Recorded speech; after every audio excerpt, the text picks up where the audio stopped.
We start with the knowledge that there, underneath whatever is there in front of you, is the truth of who you are. Then we tap into the means available to simply uncover that which is already there. That which is already there. I'm going to say it again. That which is already there. God, light, clarity, love. Literally, you do not need to achieve anything to get it. You just practice remembering. Welcome to a Curious Yogi podcast. I'm your host, Bobby, joined by living masters and awakening friends. I'm so delighted you're here.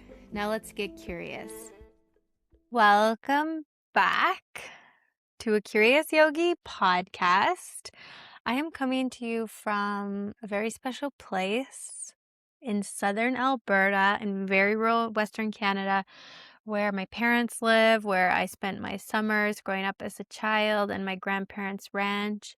And you might hear some birds chirping in the back. You might hear some sounds of the river flowing. It's so beautiful. So I've been inspired this season to share more solo episodes, little short snippets about what's important to me and what I feel I'm called to share in terms of yoga and teaching and sharing the wisdom, the knowledge of yoga. And so this episode, we are going to dive into what is Yogasana Sadhana. The Yogasana, the physical, the sadhana, the spiritual. I've been talking about this a lot lately. But before I jump into this short episode, I just want to give a shout out to all of the ongoing Patreon members who have supported this show, who have supported this community for the last many years, now well into season 5, which is crazy. And I just really thank you for the continued support. And I just wanted to let everybody know that in the coming months, I'm going to be moving away from Patreon and hosting all of my community memberships and classes and courses and ways to support the podcast in one place on my website, hosted through the Moments app. So I'll plug the Moments link in the show notes, and I'll also be slowly starting to unroll this. And of course, those who are already Patreon members, I will let you know when we move completely over. So I just felt like I'm ready to simplify. I'm ready to take the path of least resistance. I don't know who's with me, but that is where I am. So I got inspired to make this podcast episode because yesterday I posted on Instagram a question out to the Instagram community. And I was asking out of genuine curiosity, what is your relationship to your sadhana? And just such a wonderful response and so many great answers. Like, for example, a great answer from Nina in Sweden. And she said, I bow in gratitude and offer my heart in devotion. I have to receive an abundance of blessings and grace in my life. So she offers her gratitude every day. Another great response from Maria Yogini _IA. She said, it's good company. I long for more. Shalyn in BC said, I am in the listen to the mantra on my way to work and pray while I eat lunch type of sadhana these days. I long for the slow stillness, but recognize the seasons allow for the fire and the ice. I surrender to the burn that will bring lessons and clear out space for the fall and winter. So that was just a few of the wonderful responses. And it just made me think, what is yoga and why are we practicing? The community that I'm building, the knowledge that I'm sharing, of course, there's a space for those who love the physical practice. But if you're listening to this podcast, you know that's not all there is to yoga. So Yogasana Sadhana is a practice to bridge the abyss of modern postural yoga and ancient wisdom. Honestly, let's call a spade a spade. Okay, yoga in its purely physical sense is an incredible doorway for those needing regulation, discipline, focus, stillness, mobility, strength, just a space to awaken to the actual act of walking into oneself and walking through that doorway. It certainly was and is for me such a doorway, such a way to access that space within where I can actually calm down and still myself. But how often do folks get stuck or limited by the perception about what yoga is at its essence, at its core, the seed? Think about the seed of the yoga. A whole big tree comes from a single seed. And if you just go around saying this tiny branch is the tree, you're not seeing the great, big, grand magic of the tree, roots and all. So, curious yogis, curious listeners, I want to ask you to check in with yourself. There is no shame in going to yoga for the physical benefits. Honestly, in these sedentary lifestyle days, I feel myself, all movement is good. But do you come to your mat, your cushion, your yogasana practice as your sacred time? This is your holy time to return to your seat. Or are you just going through it to check it off your list to get your quote unquote workout in? Intention matters. Honestly, it'd be like going to church because the building looks nice and it's good mobility practice for your knees when you bend to pray. I don't know how many times I can say it, and I know so many other yoga teachers do as well, but yoga is inherently spiritual. What is spiritual? It's having the spirit in your heart, mind, thought, and actions. Do you feel me? So a good moment to just check in, remind yourself about that intention. And this is also a good moment for me to mention why I've been so vocal and passionate about sharing and practicing and teaching Yogasana Sadhana. It's a mouthful. People are like, what is it? And I'm like, we need to get back to Yogasana Sadhana. Last year, I hit the wall, as it's called in Sweden. I burnt out, was totally immobilized with like crippling anxiety and the stress of running around, teaching yoga of all types and classes and squeezing myself and into these class definitions and probably caring a little bit too much that everyone understand the seed of yoga when they're just coming for their 60-minute workout and I'm being paid to teach within the parameters of one single branch of yoga. I felt confined, stressed for money, like very dissatisfied with the ethics and the ethos of many yoga spaces, not all yoga spaces, but how does spirituality fit into a profit-driven world? Like it really threw me for a loop. I was not anticipating it. And I've never been the type to fit or even squeeze myself into a box of any sort. And yoga studio culture is a darn tight box. Any which way you look at it in any culture.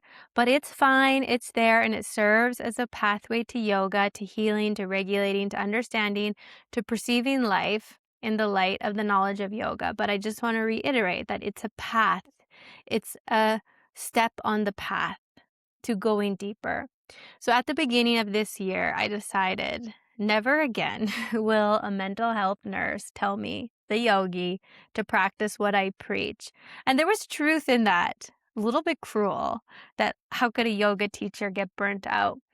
But how can one practice and teach yoga when holding up the weight of the constraints of yoga as a capitalist, profit-driven, extractive system? So the first step for me, or rather the returning step, was to come back to starting with sadhana. We don't do the practice to get somewhere. We start with the knowledge that there, underneath whatever is there in front of you, is the truth of who you are. Then we tap into the means available to simply uncover that which is already there. That which is already there. I'm going to say it again. That which is already there. God, light, clarity, love. Literally, you do not need to achieve anything to get it. You just practice remembering. I love the word remembering when it comes to sadhana. And when we come to the physical branch of yoga with that purpose and intent driving the practice forward, it in itself can be a way of working in, moving in to that space of remembering, finding the middle. I love when Nikki Myers says that yoga is finding the middle, the place where you can access the wisdom to know the difference. This is at essence vivek and vairagya, discernment and dispassion. A big inspiration for me to teach in this way, always including sadhana with chanting and meditation and real deep contemplative conversations, longer classes, and still very dynamic physical practice, is my own Yogasana teacher and previous podcast guest, Stuart Gilchrist, and of course, my guru, Swami Sham, who continually reminds me of what yoga is. As we read in our Gita group last week in chapter 6, which is titled Yoga through Meditation, such a great chapter.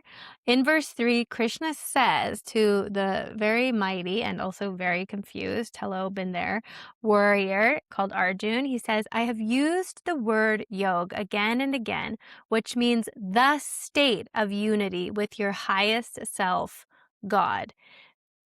I'm going to read that again. I have used the word yoga again and again, which means the state, I put that in capitals, of unity with your highest self or God. Yoga is a state. Yoga is a state.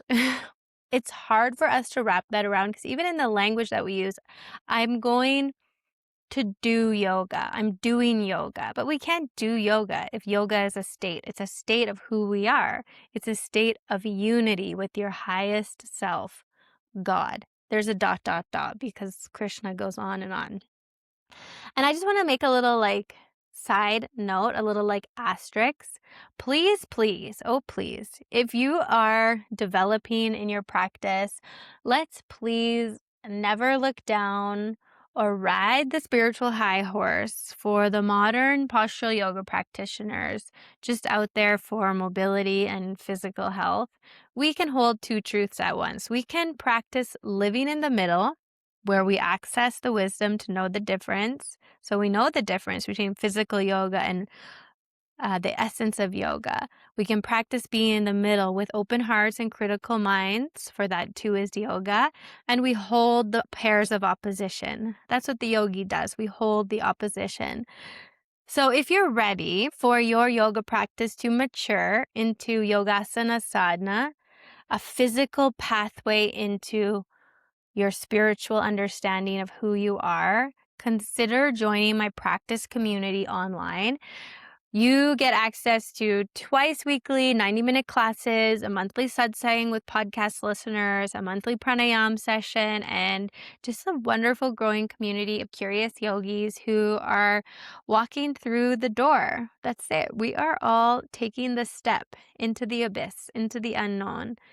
And I even had a conversation today with my intuitive coach, she's amazing, about that feeling of standing on the edge and walking into the unknown. And I feel like so much of our spiritual practice is just doing that. And sometimes we get it right. Often we don't get it right. But that's why we keep coming to the mat, where we can embody the practice as it lives off of the mat. We can have those moments to transmute, to alchemize the physical energy in the body, to regulate the nervous system. Of course, in itself, regulating the nervous system and embodying life is a wonderful practice if we're looking at yoga from the lens of wellness, in the lens of health. But what is true wellness? What is true health? It's knowing who you are, regardless if the health is there or health is not. What do they say when you get married? In sickness and in health. That is what your sadhana is. Get married to your sadhana. Yeah. So that's why I created the online practice community.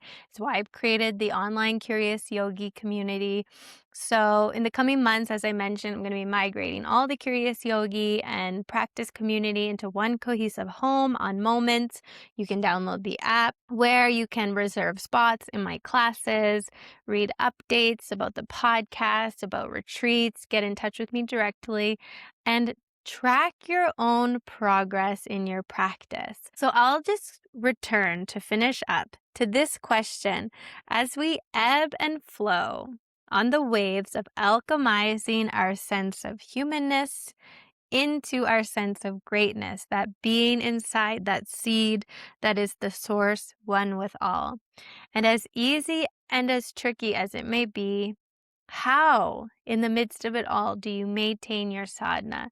Is it through your meditation, your yogasana? Is your relationship to sadhana ever changing? Is it rigid? Is it constant, consistent?